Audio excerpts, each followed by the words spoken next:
All right, test your audio out. Make some noise. All right. I hold this movie in a place of contempt that very few films have matched. I'll list a few of my grievances with the film. I have some opinions as well, damn it. This is just from Reddit. Oh, okay. Welcome to VCR, a Vintage Cinema Rewind. We're bringing old movies to new viewers. I'm Jason. And I'm Blake. And I'm glad to be back again. It's been a little bit of time before we, or between recording here. It's been a crazy month. It has been. That happens in the summer, right? Yeah, you get busy with stuff, but we're here. We're doing it live. Not for you. To see the video, you What? know where to find it. The video of us doing it live. Yeah. That one went over my head, but oh well. It's Marilyn Monroe month for us and you now. Yes. We're doing 2 Marilyn Monroe movies as an actress or actor month for August.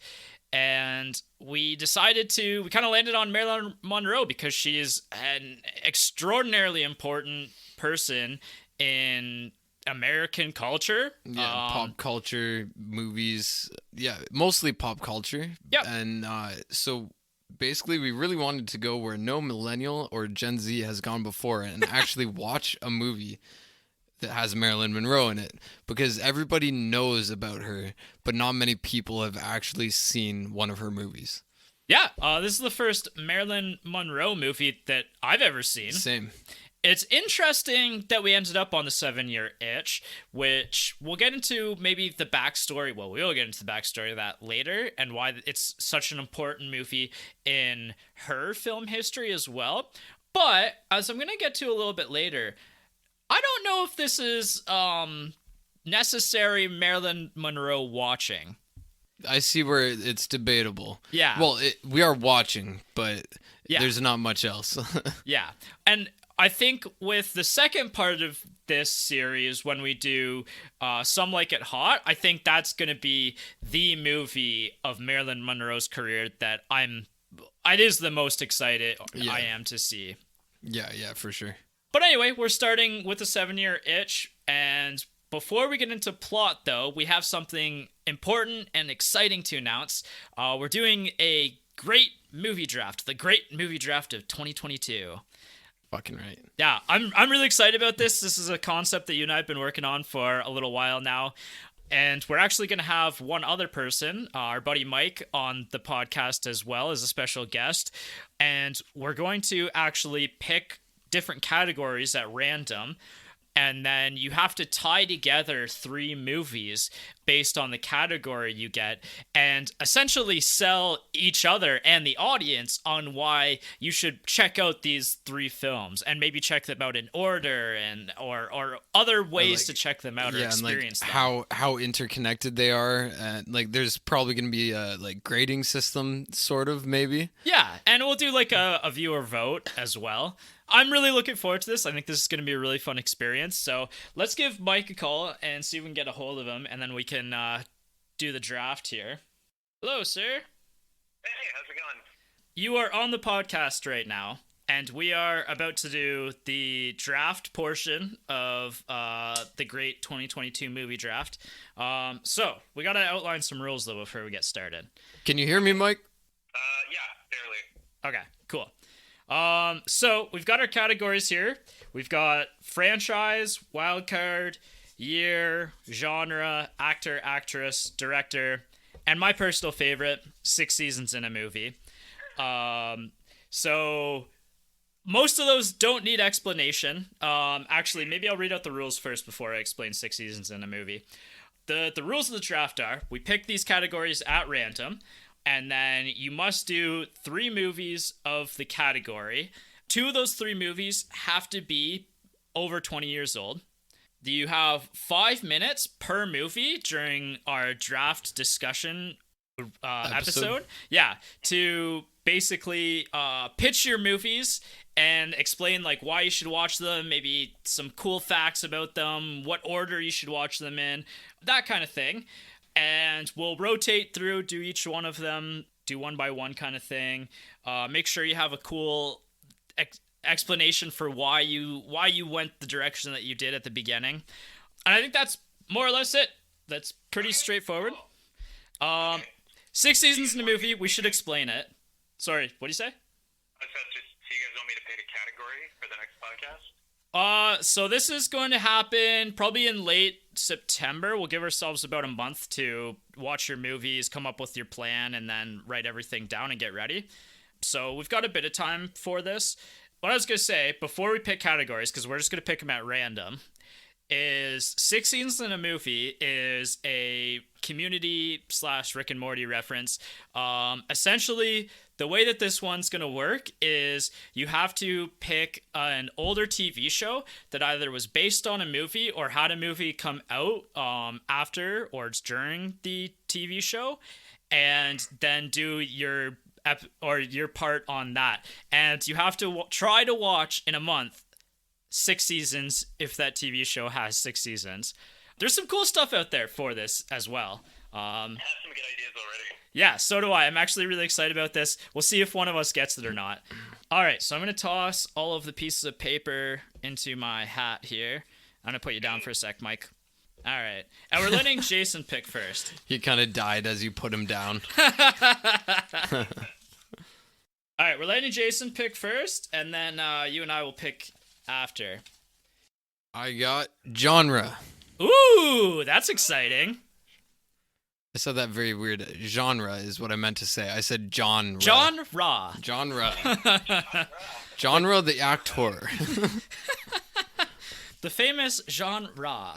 Yeah, I actually was really excited about that one. That was one of my top picks for what I wanted in here because I'm a big sci-fi nerd, and I totally would have picked weird sci-fi movies. I think I've got a whole other direction for this. Nice. I'm looking forward to it. All right, Mike, do you want to go next, or should I pick for myself? Okay. Yeah. Cool. Sounds good. Director. Ooh, that's exciting. All right, we've got some cool stuff. I shouldn't go John Carpenter, but I want to go John Carpenter or Stanley Kubrick, but we'll see. Sorry, what's that? I have a feeling you're gonna go John Carpenter. No, Excited. I'm gonna try really hard not to go John Carpenter because we've already done a John Carpenter movie. But anyway, all right, Mike, it's your turn here. Jason's gonna pick for you. All right. He got wild card. Wild card, nice. All right. Oh man, that's really exciting. So what's wild card again? Does that mean I can just do whatever I want? Do literally whatever you want. Just tie 3 movies together however you want to tie them together. Try not to be like, this is 3 of the same director kind of thing. Yeah, like, make yeah. it interesting. Make it spicy. Okay, I can do that. Find some crazy connections or something. Yeah, Oh, dude. exactly. Like, I don't know. I came up with a couple different ideas. We could always talk later, but I don't want to poison your mind with some of my ideas either, necessarily. You have been poisoning my mind for many years. All right, let me just write this down. 3. Yeah, I'll send you all the details later. Okay, cool. All right. Great. Awesome. And when are we shooting this again? Probably mid-September is when we'll record. Okay, cool. So I got like roughly a month. Yeah, you got about a month from here, maybe a little bit more, like probably 5 weeks to 6 weeks. Okay. Yeah, Mike, we're pumped to have you on the podcast. Yeah, no, I think it'll be a lot of fun. You are literally the most qualified person here to be on a movie podcast talking about movies. So Yeah. Funny, I remember watching your Thing podcast back in October and just listening to it and being like, oh, they sound like they're having a lot of fun. I wish I was on the podcast. that's what we like to hear. We're Yeah. trying to have as much fun as possible since we're not making any money at this. Yeah. Yeah, well, hey, there you go. All right, cool. Well, I'm gonna let you go because we have a whole episode to record. You sure do. What are you recording today? The 7-Year Itch, Marilyn Monroe's one of her most famous movies. Oh, damn. Yeah, we're doing a Marilyn Monroe month. Right. Okay. All right, well, have fun with that. And, yeah, I'll see you guys soon. Yeah, sounds good. Talk to you later. Thanks, man. See ya. Really excited about that. It's gonna be a lot of fun. Yeah, I'm more pumped than I was when we were discussing it. So Yeah. I'm extra pumped. Now that you have your like idea, like where Mm-hmm. you're going with it, like the wheels are already spinning, right? Yeah. So let's dive back into the 7-year itch and bring it back to Marilyn Monroe here. So do you want to get started with the plot? Yeah. Yes.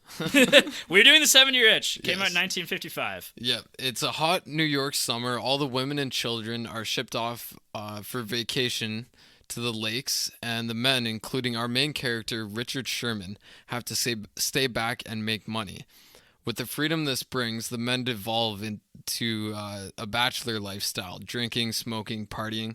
Richard is not going to be that guy this summer. He has been faithfully married for 7 years.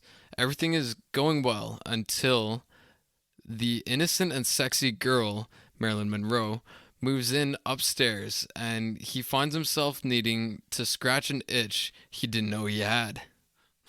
Nice. I like it.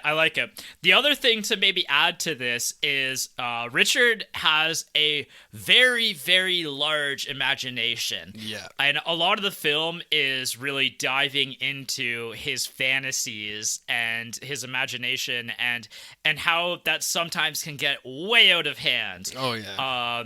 And I'm sure living with somebody like this would be quite cartoonish at times. Yeah, and I want to say that it's fairly accurate going into the minds of men at certain points. So like, there's a lot to discuss there.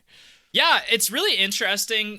There might be some outdated ideas because we are looking at a 1955 movie, which at this point is almost 70 years old. More than yeah. Yeah. Which is wild. Oh, almost. Yeah, okay, almost 70. never mind. All right, I did my math right. I was scared there for a second. Yeah. You do the math, I'll do the grammar. Okay, yes, that's a good deal. Pronunciations. And it's one of Marilyn Monroe's most important movies. Part of that reason, and I think we can talk about it now, is because this is the movie that has the skirt blowing up scene. I'm not going to spoil it quite yet, although what I'm going to say, though, is it's not what you expect it to be, and it's actually, I think, the scene became more important after the fact and through other mediums rather than through visualization through the movie. It's kind of almost like, it reminded me of the Darth Vader, No, I am your father, Luke, I am your father kind of thing. Where that's exactly it. Yeah, where what this movie's remembered for isn't actually portrayed the way that people remember it for. Yeah. So before we get to characters and people you may know, there is maybe a little bit of a warning. Yeah. Just keep in mind that this movie came out in the 50s, and there are some things that don't hold up to society's standards anymore. Yeah, so at the very beginning of the movie, there is a portrayal of indigenous peoples by white actors, and it isn't exactly appropriate anymore. So just a heads up going into that, and then just I guess the ideals or the concepts that are portrayed in this movie are quite misogynistic. Yeah. And part of that was by design to make men look kind of foolish as well. So there's a lot and like women look like it's not portraying women super well. Yeah. But it actually isn't that disrespectful either, because they're like, for example, his wife, she's like more realistic and in the movie in certain parts. Yeah, like obviously when his flashbacks. imagination gets a little wild, like not necessarily, but yeah, but like when she's sitting there in the courtyard with him, she's like a real person. So there's good mixed in and with some bad. Yeah, it's at the end of the day, it's the times. It was different times back then. You can still appreciate things from a different time and recognize that there are things that were wrong. There was things that were wrong, and that we've developed and grown as a society to realize that we shouldn't be doing some of those things. Yeah. So let's talk characters and people you may know. Obviously, we're going to start with Marilyn Monroe. she plays the girl who lives upstairs. She actually doesn't have a name in the movie, although there is a really funny reference later that I don't want to spoil. Do you say Raider or later? Later. Yes, later. Okay, I didn't know if we were rating something. Okay, continue. We're rating The Lost Ark. And this is actually the highest grossing film of her career. This is kind of one of the first peak in her career. And then we get kind of a couple years of some big Marilyn Monroe movies. She's extremely important to the 50s culture. And then things tragically go very south for her. And that was one thing that I didn't realize when we started doing Marilyn Monroe's movie month, that her life was a lot more tragic than I could have imagined. I was pretty sad, honestly, like reading about all of the events of her life.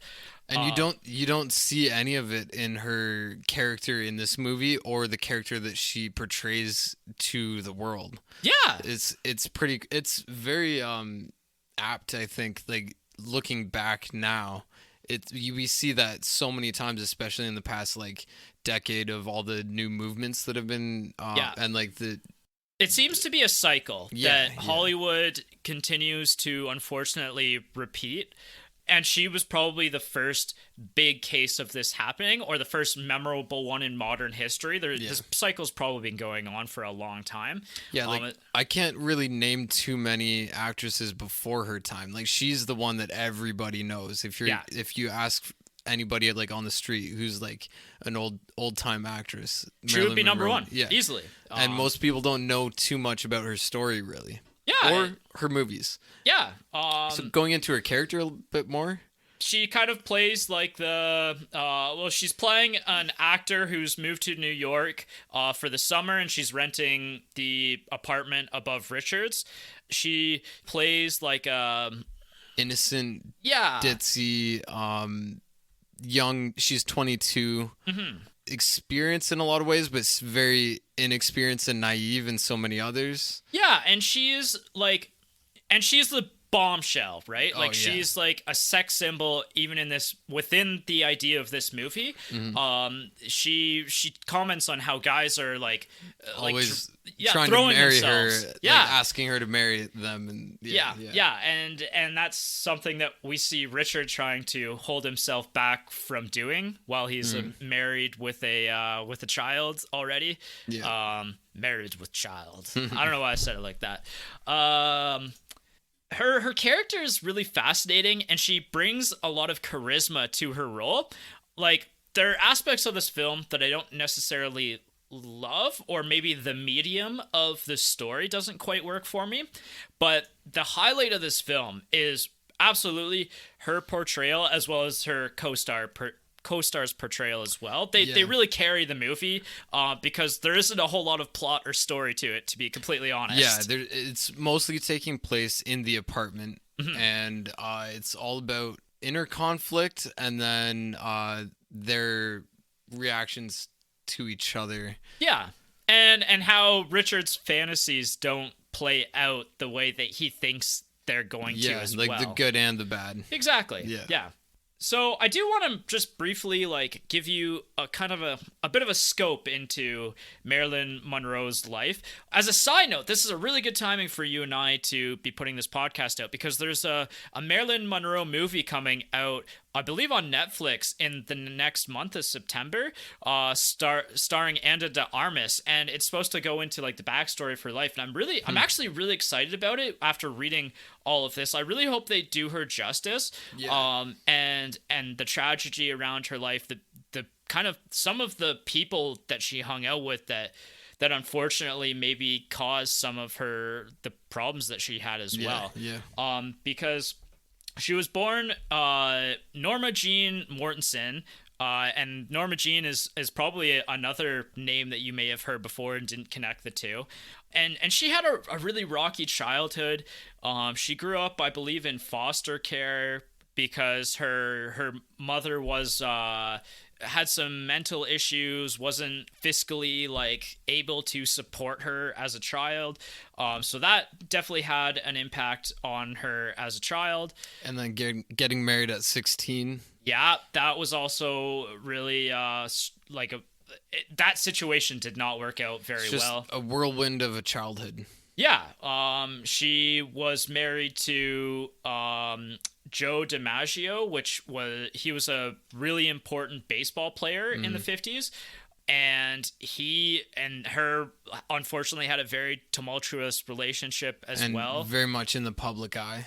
Very much in the public eye. And that's the other thing to kind of bring up is Marilyn Monroe is such an iconic figure in our culture and pop culture now. But even then, at that point in time, she was like the person, like the paparazzi would have been following her at all times. People were constantly like scrutinizing her life. Around this time of like in the 50s when her movie came out, she had actually done some nude photos. And that was kind of before she had gotten really famous.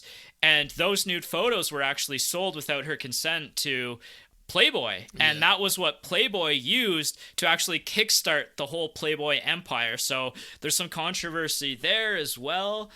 And she had a lot of mental struggles. Like she struggled with depression and mood swings and a lot of other probably stuff things going on. that were unexplained or unknown back then. Undiagnosed. The 50s. A lot of issues there, and unfortunately, she ended up passing away at the age of 36 in 1962. And of a definite overdose of a probable suicide. So a very unfortunate life cut way too short, and it's unfortunate that we continue to repeat this cycle of her life. I might have gone into this too far because now I'm just sad again. Yeah. But anyway, that's like her character in the movie, like. She plays it very well. She's like a very bright, bubbly girl, and it was very essential to this being a good movie. It pretty much rested on her because we really only have the two main characters and a lot of supporting characters. It really rested on their performances, and I was really engrossed with her performance, like, every time she was on screen. Like, she just has a very interesting presence that I really appreciated. She fully understands, like, her character, I feel. Yeah. All right, so let's move on to our other main character, Richard Sherman. He is the ad executive, or not ad executive. He's the editor for paper, yes, he's, like 25-cent books. Yeah, he's a publishing executive. Yeah.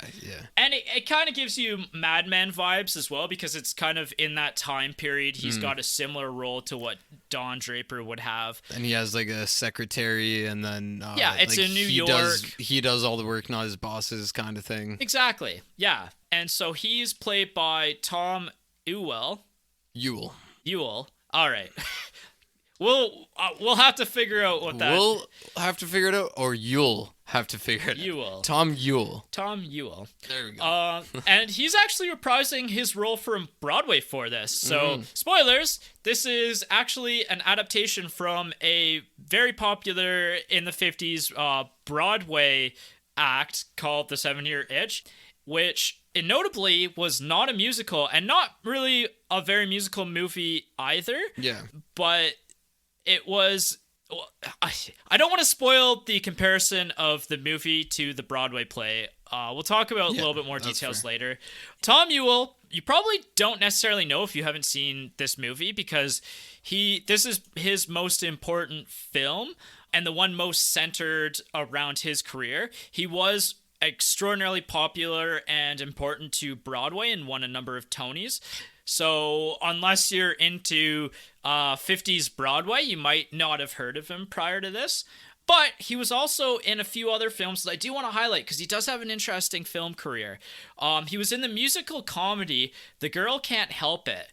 And I've never heard of this before, but apparently it's one of the most influential movies to rock music in the 60s. Wow. Okay. Yeah, very interesting. Specifically to the Beatles and Elvis. Apparently, John Lennon watched this movie and it blew his mind as a teenager to the point where he wanted to make music influenced by this movie. So really cool. That's crazy history right there. Yeah, really cool history that I had no idea about until I started researching for this podcast. I really want to watch that movie now. He was also in the original Great Gatsby movie. Wow. Believe in the 70s. And then the other movie that I was just going to quickly highlight was Easy Money, which is a Rodney Dangerfield movie. Oh, shit. Yeah, it's his kind of first big movie after Caddyshack. Huh, okay. That's pretty fun. Yeah, and apparently it's a pretty decent comedy. Like, Rodney Dangerfield is known for just having such, like, a great presence that I think he kind of carries the movie himself, more or less. But I think that's something I could also be very interested in checking out at some point. It seems like Tom Ewell is a little typecast as well. Like, he's known for The 7-Year Itch, Adam's Rib, and The Girl Can't Help It. So it's all like male versus female centric things up there, at least. Yeah, I wouldn't be shocked by that by any means, especially with how important this movie is to his filmography, like how he might have gotten typecast. And then his character, like he's completely straight the whole time. Like his like he's not silly or like over the top or anything. Like he is over the top in certain ways, but like he's like a straight-faced kind of guy normally. He's a straight-laced kind of guy, but at the same time, like I would argue that he does get pretty like weird and crazy and out there. It's all in his mind though. It's like and that's where what? Oh yeah, like that's like the biggest thing to mention that could be dated. It is kind of dated. They didn't know how to do it, but he has a lot of inner monologue that isn't inner. He's talking to the camera. Yeah, and that's where alone. That's where I first got the sense of like, oh, you know what? This is probably like some sort of play or something, like adaptation. Yeah. And that's where, like I said, we're gonna get into the medium of this movie and whether or not it fits better in a screenplay in a play format. And spoilers, I think it does, but we'll talk about that in a little bit more detail when we get to the spoiler section. There's a couple other people I did want to mention. Helen Sherman is Richard Sherman's wife. She plays a minor role in the film. Like, she's obviously very important to the character of Richard and his motivations, but she's not in the film a significant amount. But she is played by Evelyn Keyes, who is a very important actor and is known for her role in Gone with the Wind, which is one of the most important films of all time. Mm-hmm. And she plays Solon O'Hara in that movie. Okay. A couple other very interesting minor notes. Victor Moore plays the plumber. You probably never heard of that name. He was born in 1876. Wow. Yeah. He was old in this movie. This was his last film role. Wow. And just somebody from a different time. Yeah. Which is wild to think about. Yeah. That's crazy. Carolyn Jones, I can't remember who she played in the movie, but she actually played Morticia Addams in the original 1964 Addams Family show. Okay. So, cool connection there. Yeah. The Addams Family was pretty important to my childhood. I watched a lot of the TV show and the movies. I remember it being on like so much as a kid. It was just like the 90s, early 2000s. Like the Addams Family was huge. Yeah, it's been an important part in American culture for a long time, actually. Like I didn't realize that it was. It's based on a cartoon series from around that era. Okay. And then Billy Wilder is the director, and Billy Wilder is a really important director. However, his filmography was kind of in that time that you and I don't necessarily cover or know as well, like the 30s through like the 60s, I would say is when he was most prominent. It has a really interesting film list. He did Double Indemnity, which is an extraordinarily famous and popular movie from the 40s, which is something that I personally want to watch at some point. Yeah, I've heard so much about it, but yeah, I'd love to see that. Also has Sunset Boulevard. Also Some Like It Hot, which is the other film that we're going to talk about. And I'm really excited to watch that. Probably be watching that shortly after this podcast episode. And a couple other lesser known films, but very prominent director of that time period. One more person. I don't know if I think you said you don't have much on them. Oscar Homolka. Uh-huh. He is the doctor in this, and I just loved his like small little role.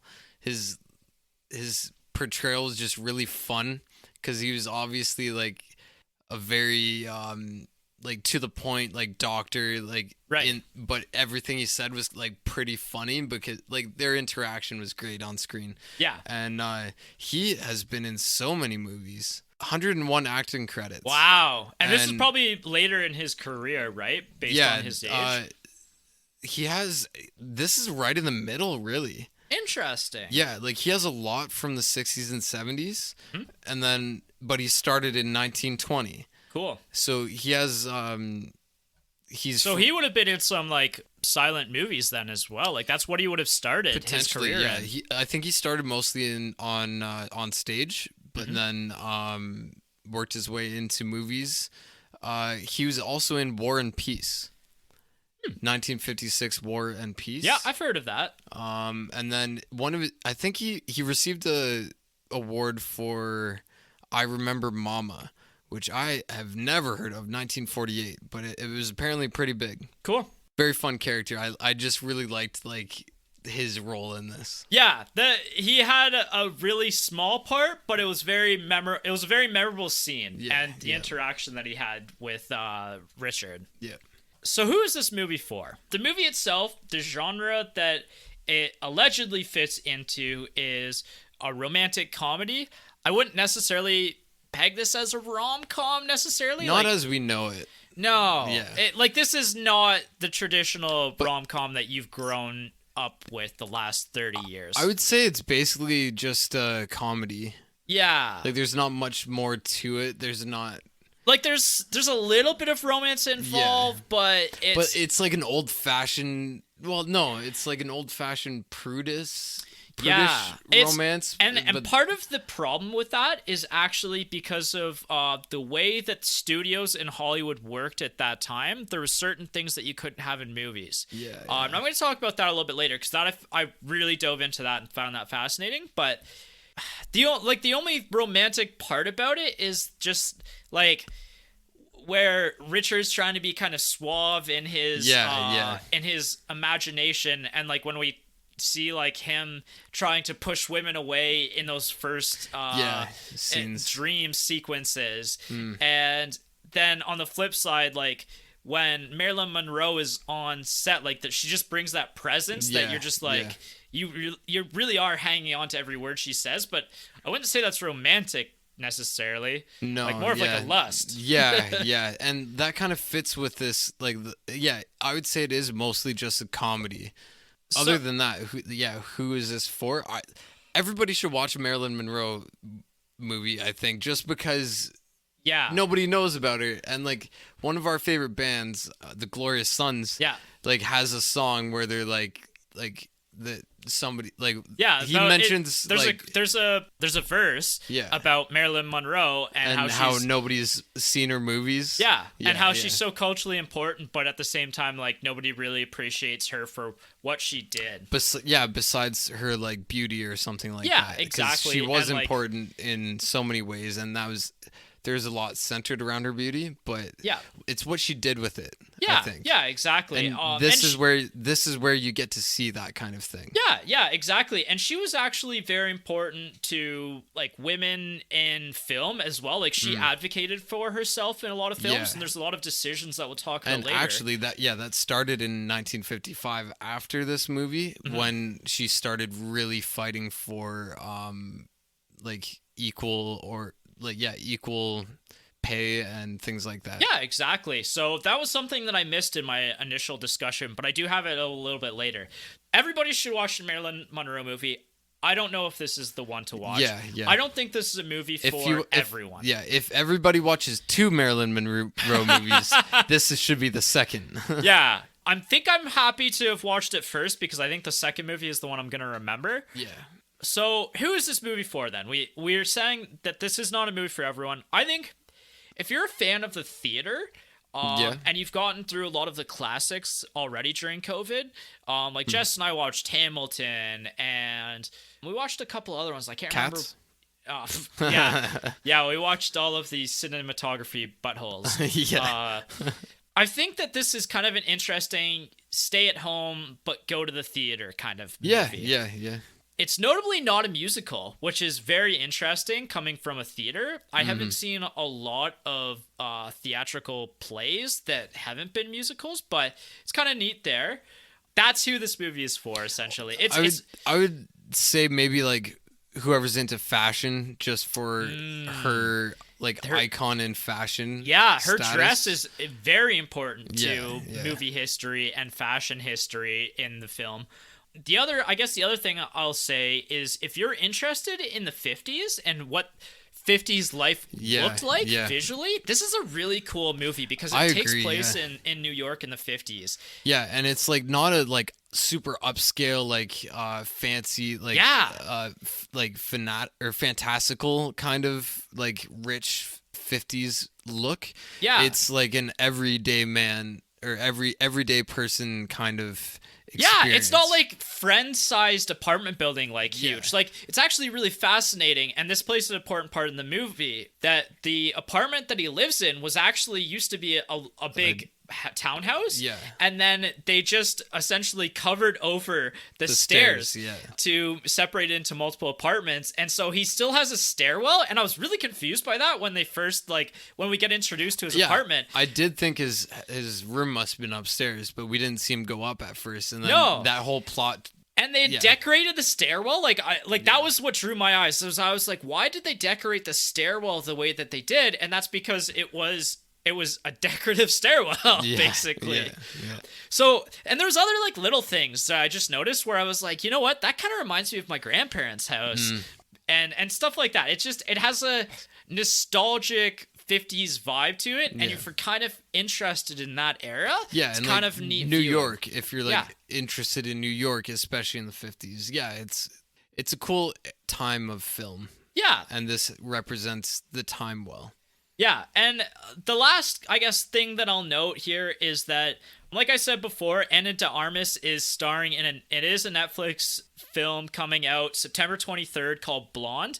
And so if you are maybe want to get up on your Marilyn Monroe history a little bit, or like before the movie comes out, or maybe after the movie you're kind of more interested in seeing like her authentically, then this could be something that you could check out. Yeah, definitely. When to watch, I kind of described that already. Like if you like this again, probably a Sunday afternoon flick. Like if you're interested in seeing a theater play but can't go to the theater for whatever reason. Yeah. Maybe this could be like a lead-in to a rom-com night. Yeah. Potentially like a Friday night or something like that, where like it's not too heavy, it's not too intense of a rom-com. It's funny, it's enjoyable. Yeah. But then maybe you'll get into like more of like the hardcore rom-com. Yeah, like as I like to call. It's a pleasant watch. It doesn't require you to think too hard.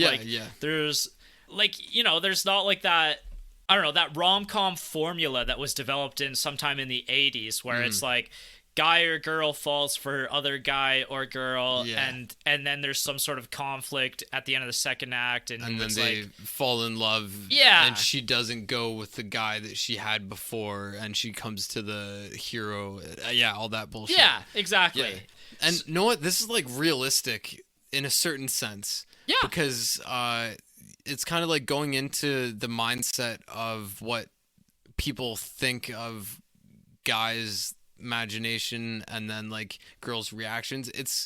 There's cliches that they're playing with. Yeah. They're not exactly perpetuating them because it doesn't work. Well, and there's even like a similar storyline in the Mad Men series with one of the more important characters, Pete Campbell, which I thought of when I watched this and thought, that's really interesting that another show around this time would also be exploring this kind of concept. And the 7-Year Itch itself, like when we talk a little bit later about the legacy of this, that becomes a rather interesting psychological idea in the 60s and 70s. That did start with this, of course. Exactly. So where to watch? It's not currently streaming anywhere, but you can rent it on any number of platforms.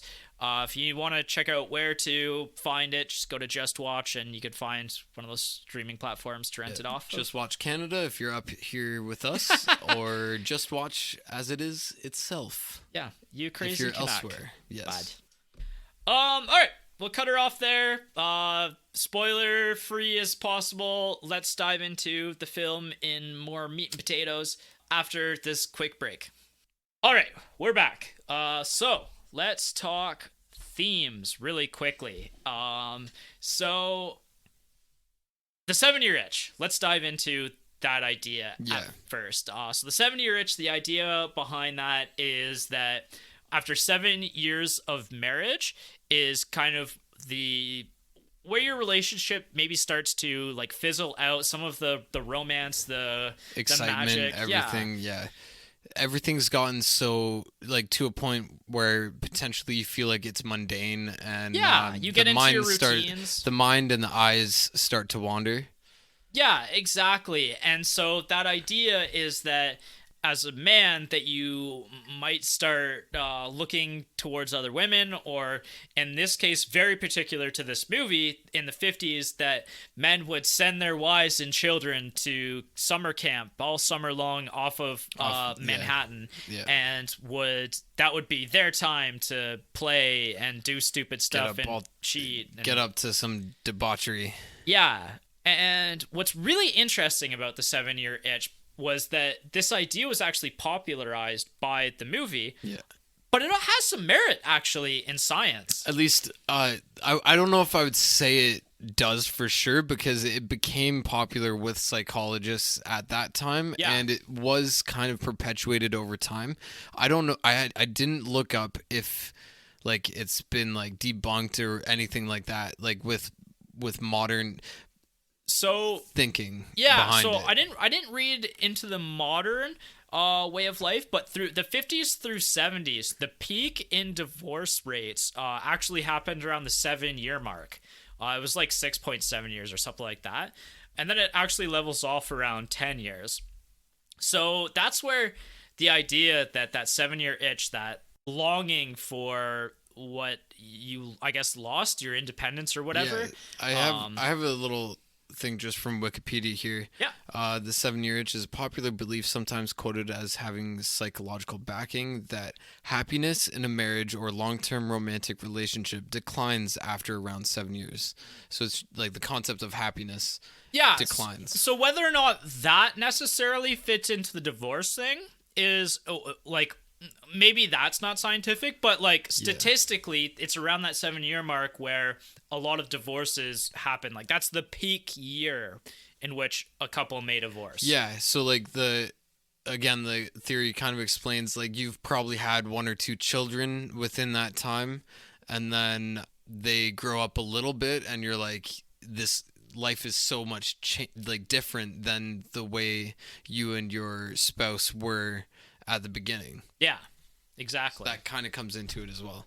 Some of like the other themes, like around like what men and women are like and how they interact with each other, they're a little outdated. Honestly, I don't.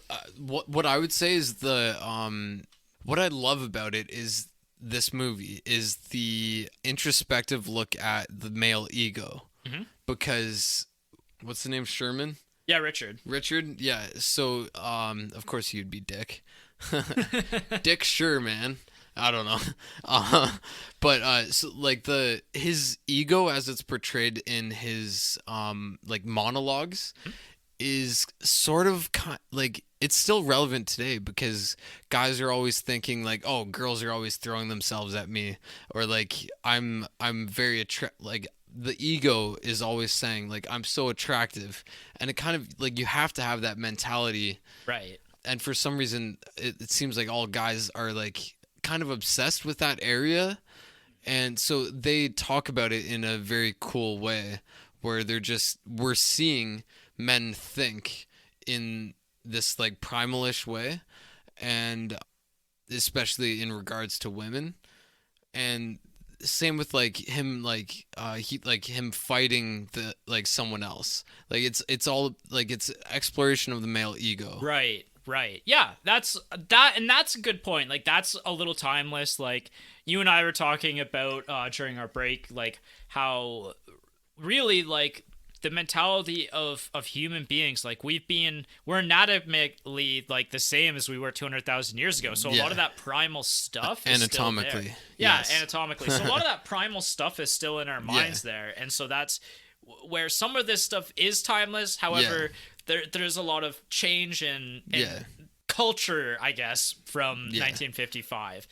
And I guess the other theme or like the adultery side of things. Adultery and jealousy. Yeah. Kind of intertwined. Yeah.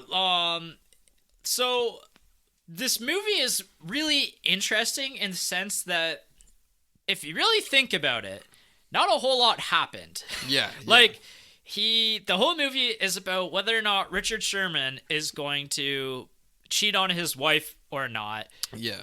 But he kind of does and he kind of doesn't, but like they don't really show much. Technically he does. Yeah, like he kisses her, but like was that like a romantic kiss or was that like, you know, well, what else kind of kiss is acceptable in a relationship? There's debates about that online. But what's really interesting about this is that in the 50s and prior to that, Hollywood had a code called the Hays Code, which was a set of self-censorship guidelines. During that time, there were a lot of things that you couldn't show in any movies. Adultery was on that list of what you couldn't show. Interesting. So in the play, he actually does cheat on her and they have sex, and then there's a whole like that's what the play comes down to is the repercussions of that. Interesting. And not just so in the movie it's just him imagining it. Him imagining the repercussions a little bit. Almost, yeah. But that's all that really happens. So they just couldn't portray that on film because of these laws or right. rules. And the humor was all related to that as well in the play. So they took significant chunks of the dialogue out and had to retool it to fit into this code. Yeah. So the code lasted to about 1968, and after that, that's when the MPAA rating system came into effect, and that's what you and I know now is like the PG and the PG-13 and the R and stuff like that, which is really fascinating to think about things prior to that as every movie had to be made for every audience essentially. Instead of grouping them in what makes way more sense now, you know, maybe like something that's 8 PG, like maybe like those are kind of arbitrary as well somewhat, but like you're it's not a better gonna system. You're not gonna let a like 11-year-old go into a R-rated. Exactly, probably not, like but even then, like there's debates over whether or not like nudity is worse than violence and stuff like that, right? But I think it's a lot less arbitrary than what they had previously. I think that it makes a little bit more sense. So this movie could have been so much better if it was made if those laws or those codes were just abolished right before or something like that. And I think, and I'm going to talk about this later, but I think that that's where if you ever get the chance, or if I ever get the chance, I'm probably going to go check this out if I can find it at my local theater. The original screenplay. I actually couldn't find the original screenplay online without paying for it, essentially. Like, I was really interested in reading some of the dialogue and the plot of the play, and just had a really hard time getting that online. That would be cool, yeah. However, the film was banned in Ireland still because it was ruled indecent and unfit for general exhibition. Wow. So even with how cut down things were. And honestly, there's like a concept in like writing and different things where like coming up with an idea where you like limit, like within limitations there's a lot of experimentation to be had, and I think they did well within the limitations that were set for this movie, because it gets you thinking a lot, like it implies a lot, so you still get into this movie even though we don't have all of the stuff from the play.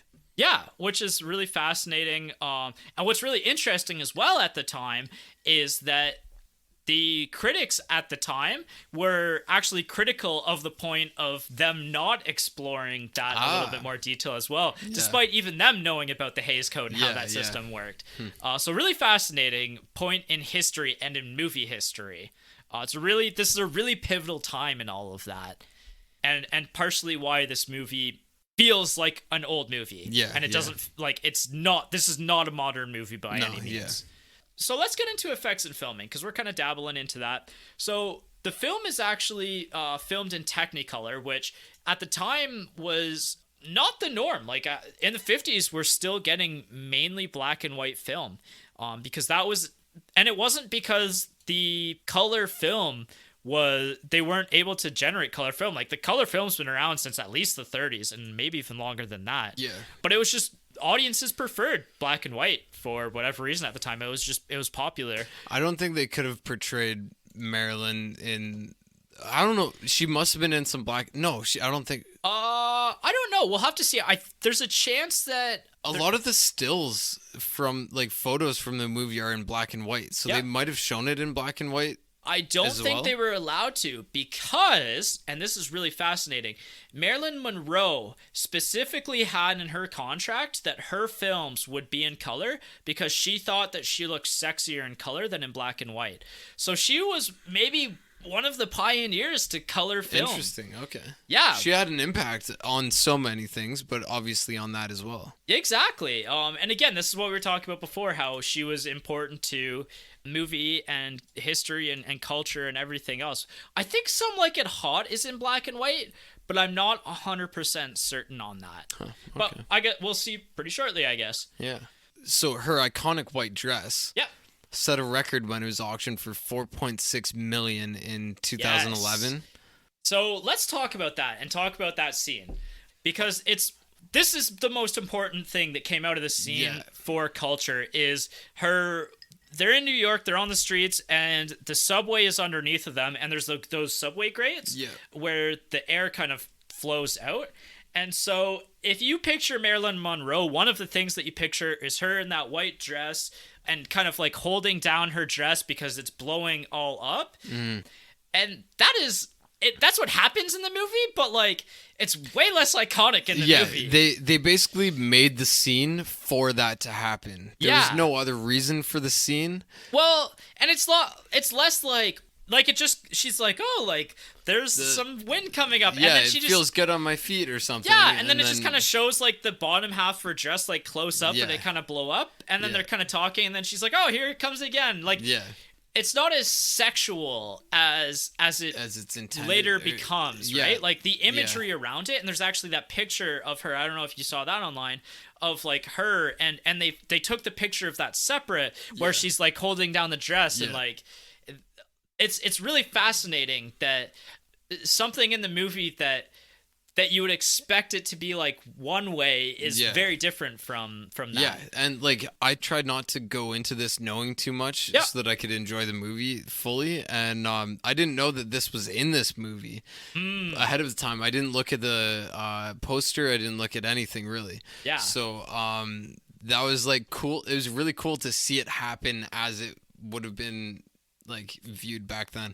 But so like the difference between her iconic white dress and then the Audrey Hepburn's little black dress, that is from Breakfast at Tiffany's. So like it's crazy that such like a black and white dress is so iconic, but like there weren't really little black dresses until Audrey Hepburn did hers in 1961 in Breakfast at Tiffany's. And like Marilyn made that iconic, right? This white dress. So it's just like a cool little. It's really fascinating that some of these outfits in the 50s, because we also had Cary Grant's suit, right, in the 50s, from North by Northwest, become so iconic and so important to future film and fashion. Like the dress itself has been actually referenced and worn in other films, like not the exact dress, but in Shrek 2, Fiona wears that dress. Amy Poehler wears it in Blades of Glory, which is a really funny movie. That's hilarious. And Anna Faris as well in The House Bunny. And there's a whole list of others. Right, yeah. So, I kind of remember that. Yeah, so a bit of legacy there. So Marilyn Monroe, we talked about her life a little bit, and so she was actually at this point in time she was going through depression while she was on set, and she also had a bit of a self-destructive nature as well, and so she would forget her lines while they were filming often and like muffle them, and there would be upwards of like 40 takes to get one scene because they were really struggling with her as an actor. And yeah, I saw that the like she would be late, and because of these behavioral problems, the budget like just blew up to 1.8 million. Which doesn't sound like a lot, but at the time it was a lot for a film. And if you watch that movie, there's not that much going like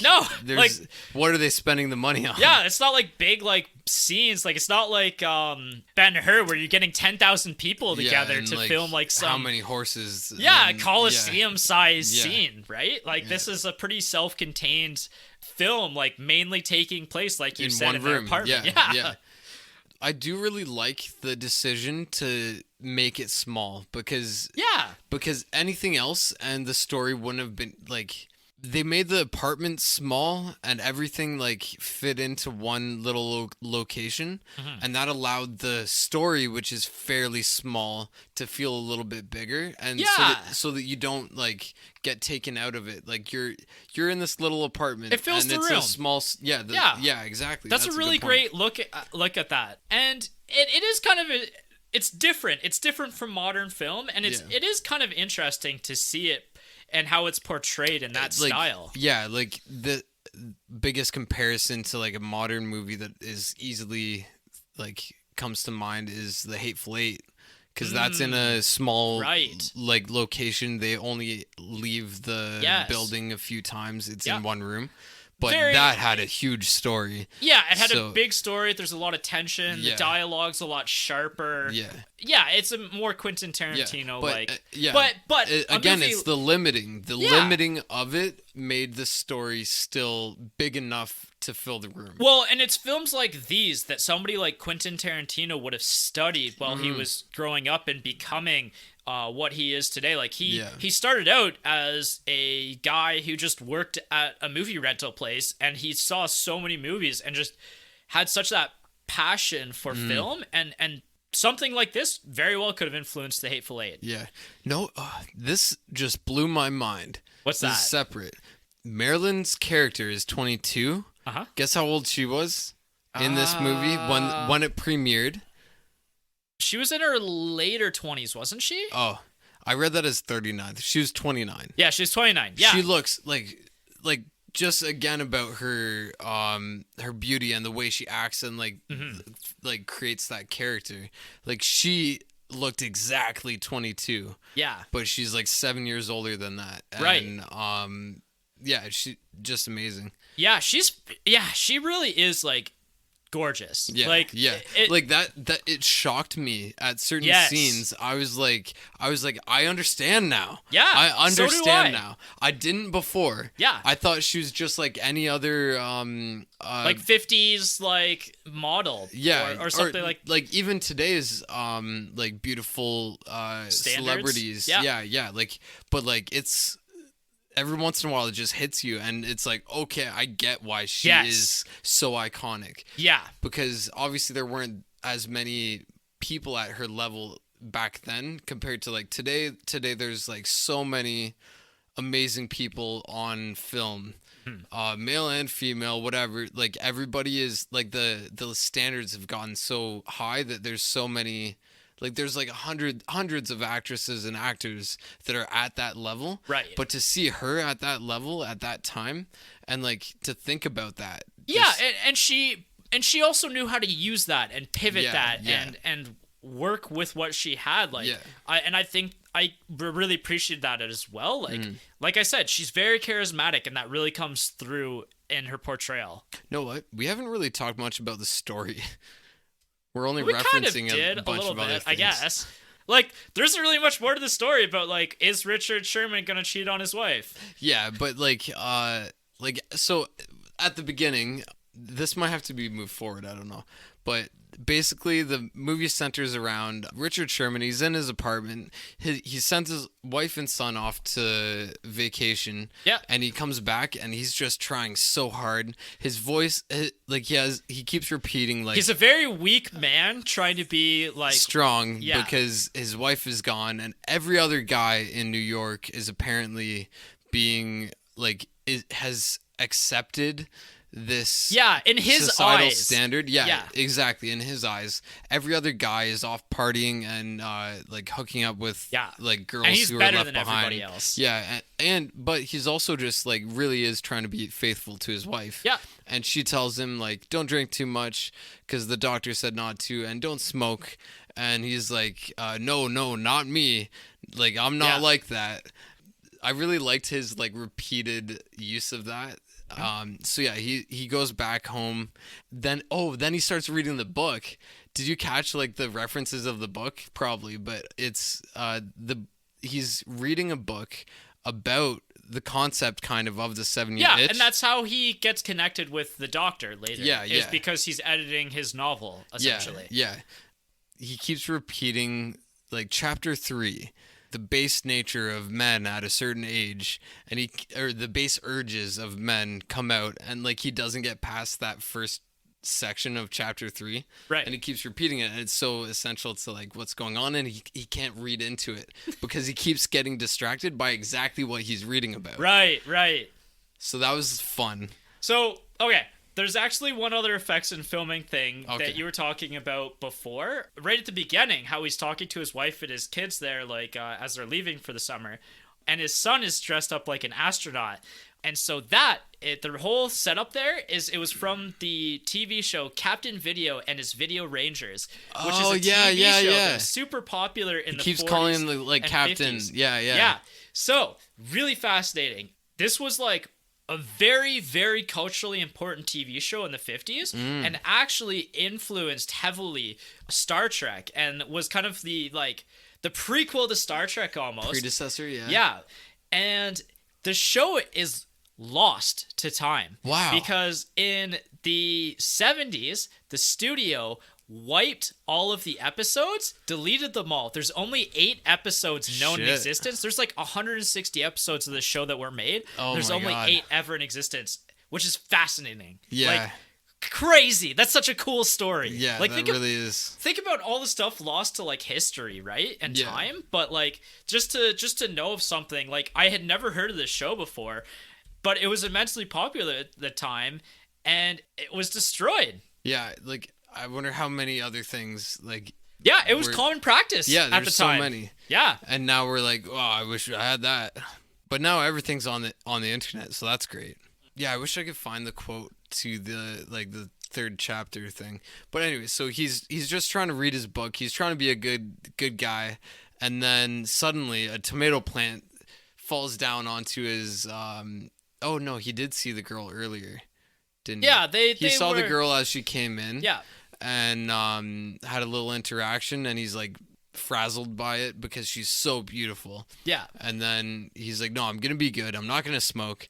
And then he goes out, tries to read, and then he has all of these conversations with his wife, who like in an imaginative way, right? Their dream sequences. Yeah, where he's basically like saying like you think she's like, oh, you wouldn't cheat on me, like you're like that's not you couldn't do it even if you wanted to. And he was like, well, baby, women are throwing themselves at me constantly. Yeah. And then we get some really comedic moments where he's like so stiff, he's playing the character like so stiff, and these women are like literally throwing themselves on top of him, and he's like, no, you're not for me. Yeah. Like, it is quite comical, and that's where that conversion between like real life and what he's imagining, and that's another theme or concept that gets used in film and TV show very well in the future of like what's real here and what's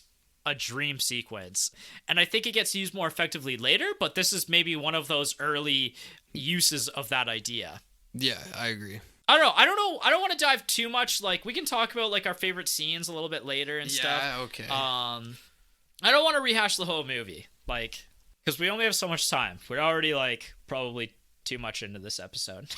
We're way too much into this episode for how much we have left to talk about. Okay. All right, so let's move into score, which really not a whole lot to talk about here. The concerto. Yeah, Romanovsky, Piano whatever. Concerto Number 2 by Rachmaninoff.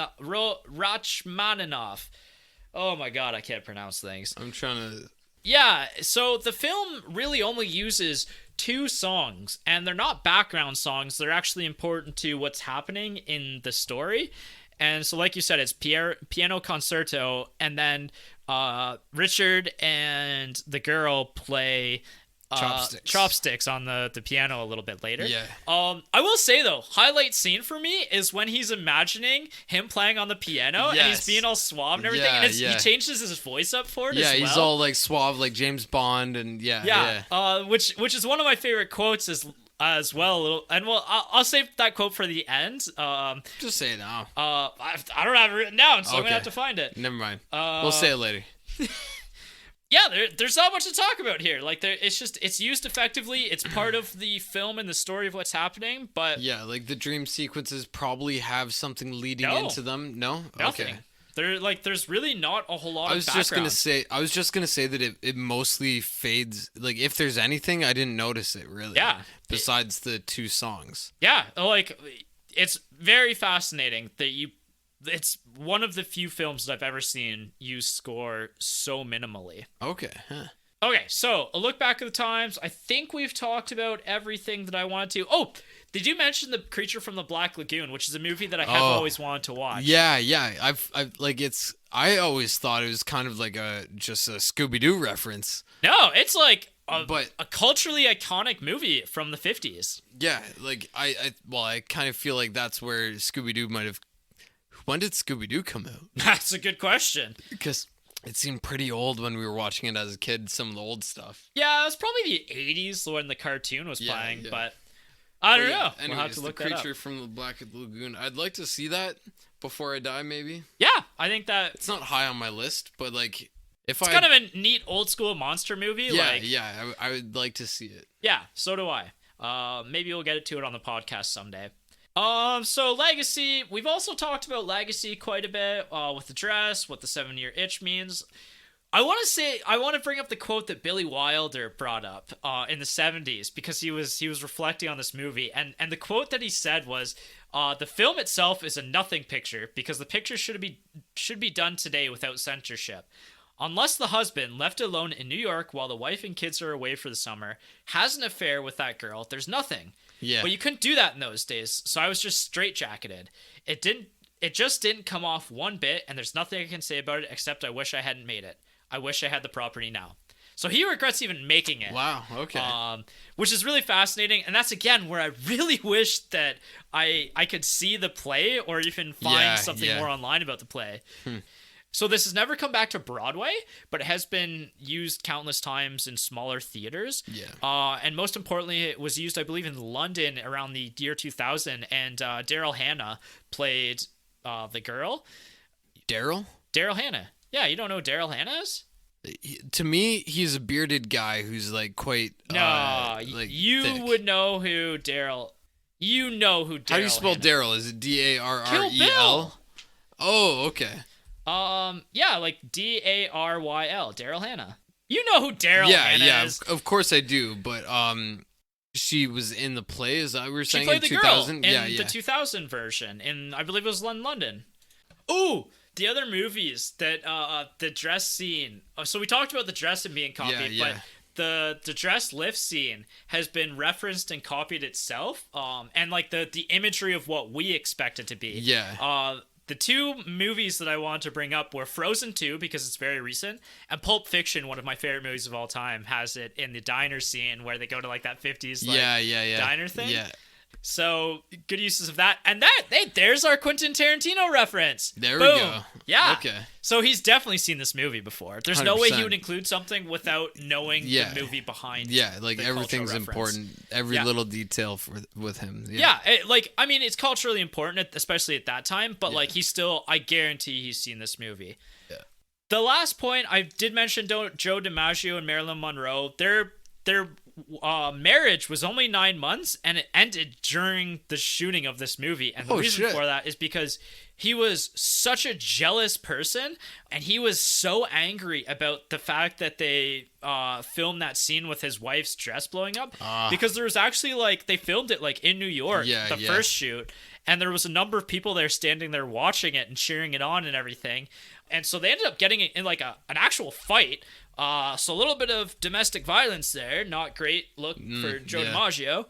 And so she filed for divorce like a few weeks after that, which good on her for sticking up for herself. The things that they were talking about in the movie were kind of happening to her too, like with Joe DiMaggio. And like it was a little bit of a reflection of her being an attractive person and being like so focused on like her sexuality's like brought up in the movie multiple times, and that's something that became like so central to her persona in Hollywood. Yeah, and honestly, that legs scene too, when she's hiding behind the chair. The chair. I feel like that's been done like multiple times as well. Yep. So sequels, prequels, and reboots. Obviously, like we said, it was adopted from a Broadway show. The Broadway show itself came out in 1952, and it ran for 3 years. So it ended right around the time that they decided to make the movie. There was over 1,000 performances of it on Broadway, so that's prolific at the time. Huge, yeah. Yeah. Never returned to Broadway, but like I said, used countless times since. Personally, I would actually really like to see that, especially now after watching the film. Tom Ewell won a Tony for the play, so good for him. But yeah, otherwise, there isn't really much else to talk about. This isn't a time where the studios are thinking about IPs or turning things into franchises and trying to milk the ideas for as much as possible, right? Yeah. So very different time in Hollywood. So let's get into our personal review and the partner factor. Jess and I both watched this together on like an afternoon as like kind of a quirky afternoon flick. Yeah. She afterwards was like, nah, like it was okay. Like there isn't really anything there. She was kind of the same opinion. Annabelle didn't want to watch this because of that same idea. There's like she had already seen it. Oh, okay. Like a long time. Like I think she watched it in like a film class or something. Okay. And she was like, yeah, like it's like I get why it's like she's iconic and everything, but the film actually doesn't have that much meat to it. Like there's nothing. Right. There's not that much story. Yeah. Like I enjoyed it. I get into everything, so I still enjoyed it. So I enjoyed it for what it was. Like I enjoyed it for an adaptation of a play where the characters speaking out loud there and providing that exposition as somebody who goes to theaters and sees that, like I'm more used to that. So it didn't stand out to me as much. Like obviously it stood out, but I was like, okay, this is just what they do in a play. I understand why they're doing this and portraying this way. Something very small that I really did actually enjoy was the opening narration. I don't know how much you noticed that, but it was kind of comedic. It reminded me of Brendan Fraser's George of the Jungle kind of narration. Interesting. It gave me those kind of vibes. So if you ever end up watching this again, like pay attention to those opening sequences because I found them really funny and entertaining. I was trying to figure out if honestly, like there's a lot of good humor in this. Yeah, it's not bad. You're not gonna be rolling around laughing, but you're like it's good. Like you're chuckling and like there's heartwarming and there's silly and there's like crazy. It's got quite a bit to it for not having much. Yeah. It's like I almost want it. Like I would say it's like a 7 out of 10 or something like that. Yeah, I'd probably give it like a 6.5 out of 7 if I had to like rate it. Like I enjoyed it for what it was, and that's the sticking point: is you have to enjoy it for what it was. Don't go in thinking you're about to see some crazy epic film like Ben-Hur or something like that. Yeah. It's a very small, self-contained movie. It knows what it is, and it's not trying to be anything more than that. Yeah. Let's talk quotes. So the one thing that I said earlier is that Marilyn Monroe's character is just named the girl and isn't actually named at all during the movie. However, Richard actually says at one point while he's on the phone, like, well, maybe I have Marilyn Monroe in the kitchen sarcastically, which is really funny. And I looked it up, and that's actually what they did in the play. So that's they brought that on the play because she wasn't a part of the play, right? Of course, but she was still an iconic person at that point. I noticed that, and I wrote it down, but I don't have my notes here. But yeah, like that was great. That's one of my favorite lines from the film.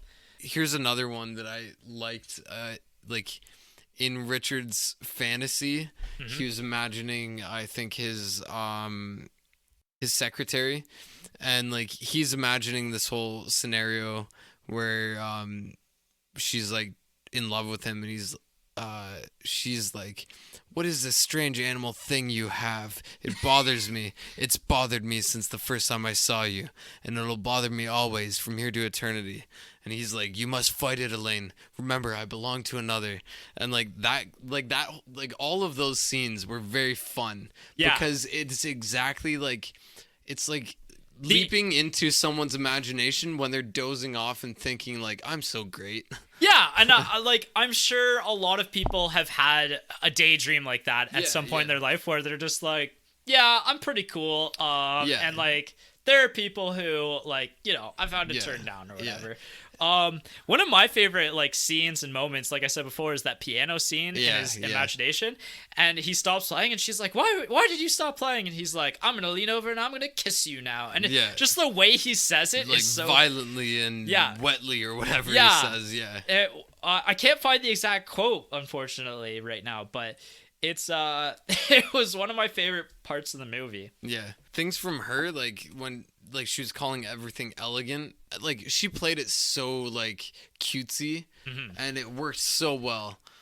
But just to go back to like his fantasies, this isn't a quote, but like there's a common thread that comes up on Reddit, and it's like it's usually a woman asking like, what are guys thinking about when they just zone off and like stare into space, and then when like I bring them back to, they're like, oh, I wasn't thinking about anything, like it was nothing. Yeah, this is that movie in like one area, because half the time you're imagining like if zombies showed up, how would I protect like my house, or like how what would happen, and then the other half is like women.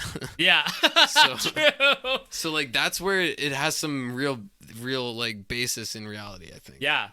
One of my favorite scenes as well is when they're both having their inner monologues in the same room together, and they're both like on very different lines of thinking. Yeah. Like she's thinking about, I can't even remember exactly. Oh yeah. She was thinking about bringing back the fan. Yes. Like, can I bring that fan back? And he's like, we're just animals. Yeah, and they're having like these outward, very different like lines of thought. Basically, I really enjoyed that because it kind of goes back to what you're saying. Yeah, exactly. It's like how we're just having these dumb thoughts at times, and women are like, you know, like in this situation, Marilyn Monroe is thinking about like logical stuff about her life. Yeah, like she's bored with what, like he's just rambling on about some like bullshit. Yeah, but and like I think this is kind of like I want to say that like men have just like a warped version of romanticism, because he's trying to be romantic, right, in a very male-centric, like male egocentric way,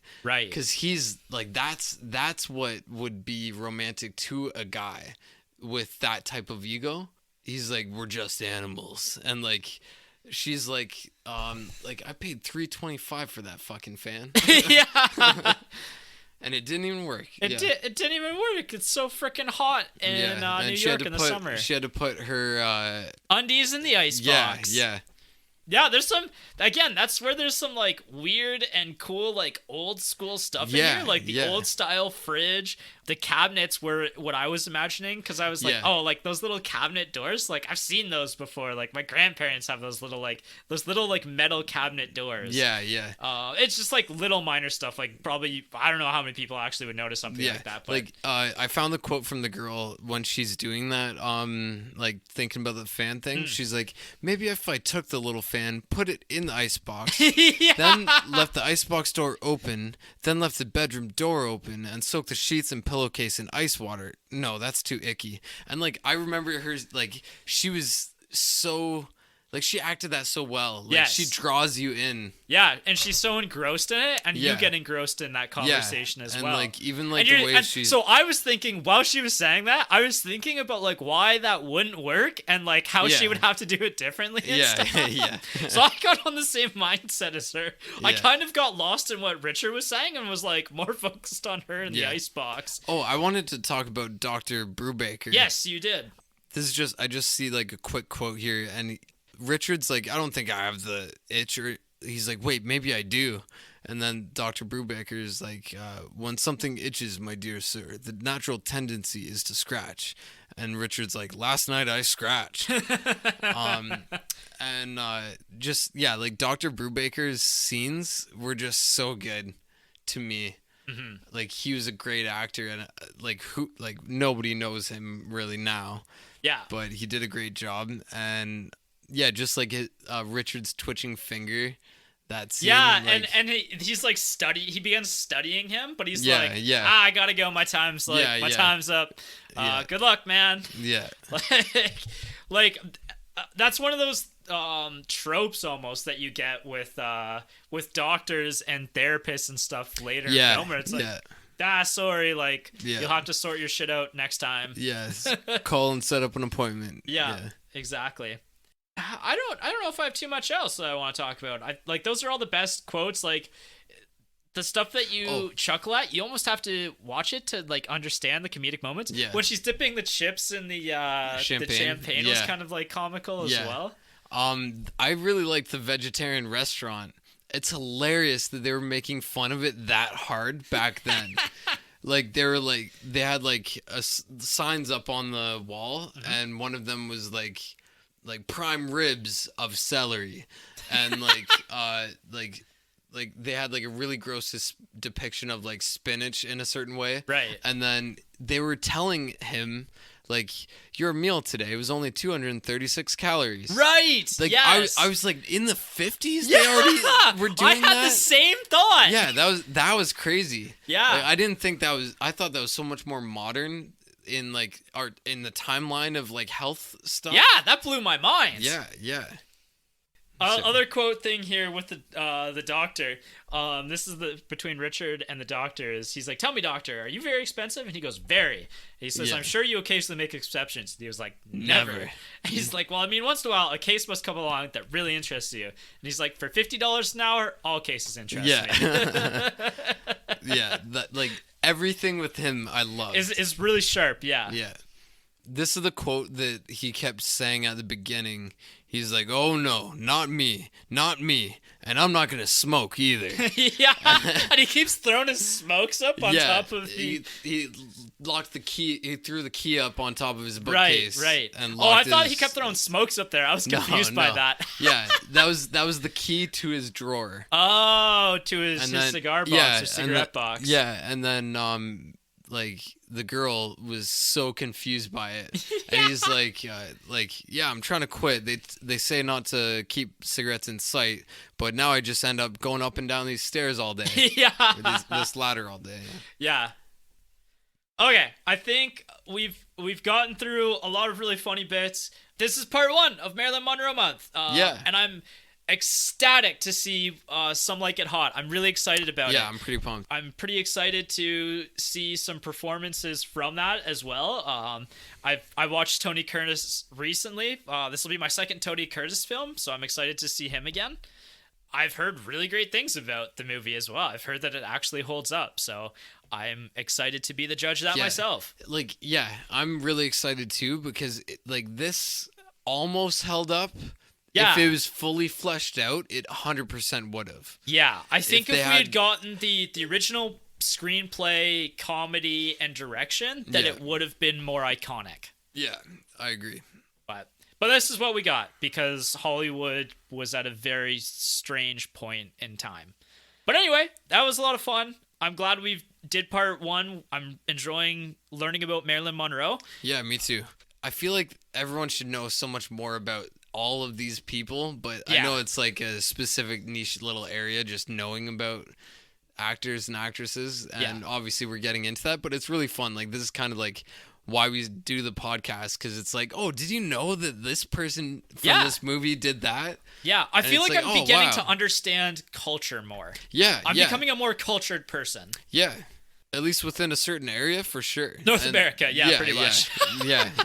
We get a little bit outside, and then we'll and I'm always it. excited to watch our foreign films as well. Yeah. But that's the podcast. That's the episode. Yeah. Thanks for listening, and we'll catch you on the next one. Yes. Some Like It Hot. Very excited.